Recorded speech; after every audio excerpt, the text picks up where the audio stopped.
I've dated a lot of guys, and this is kind of sad, but a lot of them have turned out gay, like they've come out after we've dated. It's scary.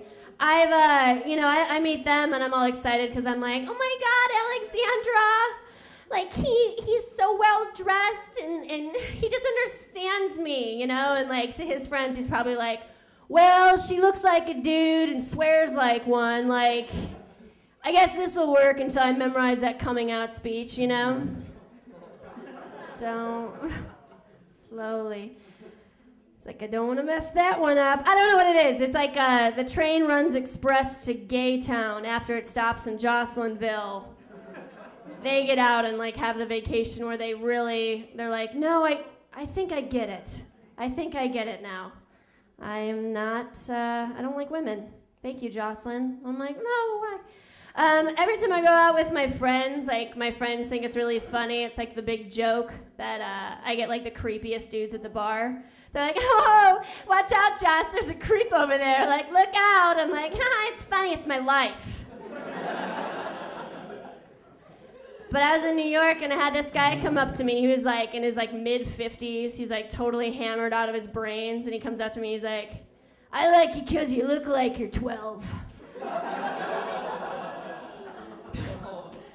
He's like, but ain't no perv or nothing. I'm like, well, sir, you're obviously a pervert, but I like you because you're not ambitious to go after a real 12-year-old. Good news for you, I happen to date lazy creeps. What do you say? Let's make some mistakes. I drink a lot. I drink way too much because if I don't, I shake.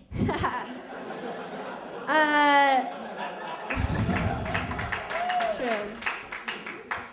But something weird happens to me. I don't know if it happens to you guys. When I get drunk, I get really rich. All of a sudden, I start thinking I have all this money. I'm like loaded. Totally broke. I go up to the bartender and I'm like, hey, put everything on my tab. Don't let anybody pay for nothing. I got this one. It's like the credit card I applied for because I actually needed the free t-shirt that they offered with it. Like that's... But in New York, they have this jukebox that takes credit cards.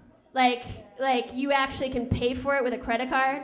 So I wake up after like this long night out, and I'm already angry because I've already spent, I've already gone over my balance in my bank account. But I find out that I spent $130 on a jukebox. Yeah, I put on my credit card. I'm like, what could I have been doing? I wanted to call a woman that worked at the jukebox place. Like, she would, like, this actually would be something. Like, in my head, I'm like, I know what I'll do. I will call and demand to know what happened.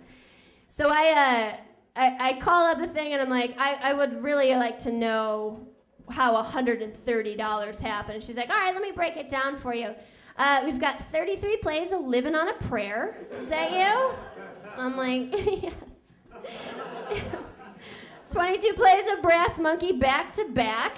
I believe you paid extra to make that keep playing every time. And then we have a couple plays of Wind Beneath My Wings here at about 4 o'clock in the morning. Is that you? I'm like, I'm sad and lonely, I promise. Please don't tell anyone about this conversation. Click boot!